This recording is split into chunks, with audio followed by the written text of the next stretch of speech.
Hey, welcome to the One Piece at a Time Distilling Institute with your host, the alchemist of Indiana's Black Forest, Alan Bishop. Hey, this channel is all about home distilling and legal distilling. If you've got questions, reach out to us in the comments below, social media, or via bishopshomegrown@gmail.com. And don't forget to check out thealchemistcabinet.com. What's up, guys? Another talking head video from the Golden Eagle Tavern. So, one of the questions I get asked quite often as both a legal distiller and a proponent of the legalization of home distillation, is recommendations for books. And I've done these before in the past on podcasts and on social media, but that's been several years ago. And I've been promising people for a while that I would do this. The problem that I had is that I live in a tiny house and we have a huge library, not only of distillation books, but esoteric books, magic books, various different things, history books, all that stuff. As such, all of my distillation library does no longer live in my house because it can't live in my house because there's not enough room for it to live in my house. I had it stuffed away in a little storage cabin where it was hard to get to, so it was very hard for me to, not great at memorizing the titles of books and things like that. There's a few that I always throw out there, but it wasn't easy for me to get to my books that were in two massive totes, and I do mean massive. I don't know how big these things are. I don't know. It's like a 35-gallon tote. There's two of those full of books, plus distillation records from my career and the legal distilling industry, all of that kind of stuff that I've kept, memorabilia. So I couldn't get to them to really tell you the titles of them to give you great recommendations. But now that I have the Golden Eagle, and I have a place where if I want to read some of these books or do some research or whatever I'm doing, all the books are here and I can access them. So I'm going to go through some book titles. I do not have these in any particular order, and I may put them in order as I go. Some of them are going to be purely scientific books. Some are going to be history books, and some are going to be historical distilling books. And I'm going to tell you the God's honest truth for what I do. This is not necessarily true of everyone out there and what you may find that you love about the art of distillation. The vast majority of methodologies that I use that work well and make great quality spirit are prior to 1900. Almost everything that I do as a pot still distiller, and that includes modified pot still, so with rectification, reflux, plates, etc., almost every method that I have, that I use, that I may have further developed, has come from a book or books prior to 1900. Bear that in mind. So I've got a stack of books right here, and I'm just going to go through them in no particular order, but I'll talk about them a little bit. This one's a little more modern. This is from the Amphora Society. It's called The Complete Distiller. If you want to get really into the science of distillation, with various different, equilibrium graphs. There's stuff in here about oxide extractor, reflux condensers. This is, pretty damn detailed. If you want to really get into the art of distillation at home and then carry that into a legal distillery, this is a must-have book. You can tell that I don't use this book a whole lot. I've not read it a whole lot. There's stuff in here that I think is incredibly useful, and I do turn to it from time to time. This is not where my passion lies, but this book will tell you a lot about modern equipment and modern distillation, for sure. It's one worth getting. The Amphora Society, I haven't looked them up for a while, but they sell a set of 3 books. Another one of their books is in here, and I'll get to that momentarily. So, as with anything that you might be passionate about, it is always worthwhile to understand the history of the people who came before you that laid the roots and the foundations for what you are doing or what you may be wanting to do in the future. So there are history books in here. One of them, by R.J. Forbes, is a short history of the art of distillation from the beginnings up to the death of Cellier Blumenthal. This is not an enthralling book, I will tell you. This is a very dry book, but it is worthwhile to have from a historical perspective. Not one that I've gone to a lot because it is a little too on-the-nose history book as opposed to, it's not written richly is what I would say. It's not, there's no flowery language here, and that's fine. Some people really like that. So the next one that's another history book is Every Home a Distillery, Alcohol, Gender, and Technology in the Colonial Chesapeake by Sarah Hand Meacham. This is a fucking fantabulous book about the history of distilling in the United States that will really give you a clue of what was going on the East Coast in the early days during the colonial period. The next one is one of my favorite history books of all time, and I highly recommend this one, especially if you are one of the people like me that sees spirituality in the art of distillation, understands the alchemical roots, and really wants to know more about where distillation came from. It could easily, obviously, be updated in this day and age, and probably should be. There are some things in here that now we know for sure to be true that were just speculation at the time. But this is called The Water of Life, A History of Wine, Distilling, and Spirits, 500 BC to AD 2000. This is a Bible for me. I love this book. So much of me has come from this book as a distiller, not in the methodology, obviously, but in the spirituality of it. So the next one, another great big old book, and I highly encourage you to check out the publisher of this. This comes from Forgotten Books. If you guys don't know Forgotten Books, go check them out. You know, a lot of books go out of print because there's just not that much demand for them. So what Forgotten Books does is they pick them up and they print on demand. So this is a tome, a huge book full of tons of information, distillation principles and processes. And just to give you an idea, all kinds of graphs. I don't know if I can flip through this where you guys can see it. There's illustrations of different types of stills. You know, anything that you would want to know about the art of distillation is in this. This is a scientific textbook is what this is. So, but a good one. And usually Forgotten Books has got good prices for print on demand as well. High quality printing too. All right. This book I have multiple different copies of and have used the hell out of it. So this is a treatise on the manufacture and distillation of alcoholic liquors by Pierre Duplay and Pierre Duplay Jr. So this book was written at a time when a lot of your French bistros or restaurants were actually working on distillation in-house. And because of that, they needed a go-to recipe book, definition book, encyclopedia, etc. This is that book. It tells you how to make numerous different types of liqueurs, liquors, cordials, etc. Two of the most accurate absinthe recipes for Belle Epoque absinthe are in this book. The one thing I will tell you about this book is you have to understand that at this time period when this book was written, and this one's got a little spine damage. I don't know if it's gotten wet or what, but that's okay.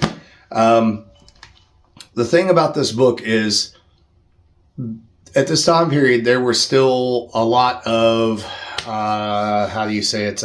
trade organizations where it wasn't really okay to give out information freely. The recipes in this book, quite often, especially with botanical spirits, they put you in the ballpark, but they will not get you to the real deal.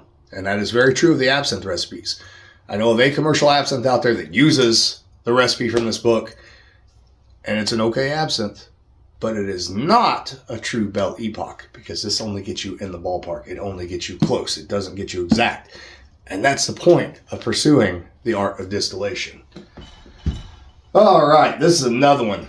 Any commercial distiller on the face of the planet, but particularly in the United States, that really wants to understand the history of the methodology that you are using in your distillery needs to get a copy of this. This is the Fundamentals of Distillery Practice. This was a Seagram's operating manual is what this was. So a handbook on the manufacture of ethyl alcohol and distillers feed products from cereals by Herman F. Wilkie and Joseph A. Prochaska. So Seagram's used to print a lot of internal documents like this. And the beautiful thing about Seagram's was they were huge. They were massive. They had distilleries all over the world. And all those distilleries were set up very similar. So that if you got transferred from one place to another, you don't have to ask where the fire extinguisher is because it's in the same damn place it was when you were at that other distillery across the country. They would issue this stuff even to people like the janitors there because they wanted everyone to understand what was happening. This is the only one that has been publicly published ever, worthwhile to have. Probably a little outdated for most modern large distilleries, but it will give you a great sort of overview of what was happening with whiskey right after Prohibition and right before Prohibition. I had an alarm go off. I had to turn that off. I apologize. Moving on. This book is one of my favorites of all time. A book that, if you really want to know what the early distillers were doing here in the United States, you got to have this book. You got to have it. You have to. The Practical Distiller by Samuel McHarry. You'll see this on every distiller's list, I guarantee you, of books that are recommended.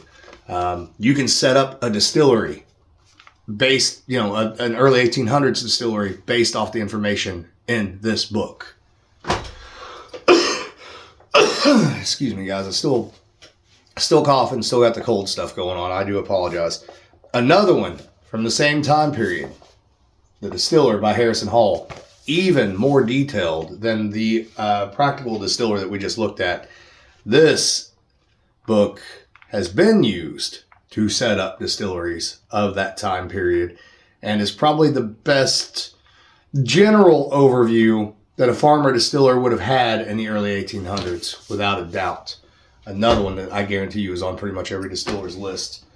This one's a little more personal to me. You want to get into the spirituality of distillation and fermentation and all that stuff, and you want to start playing around with cool things like groots and distilling groots.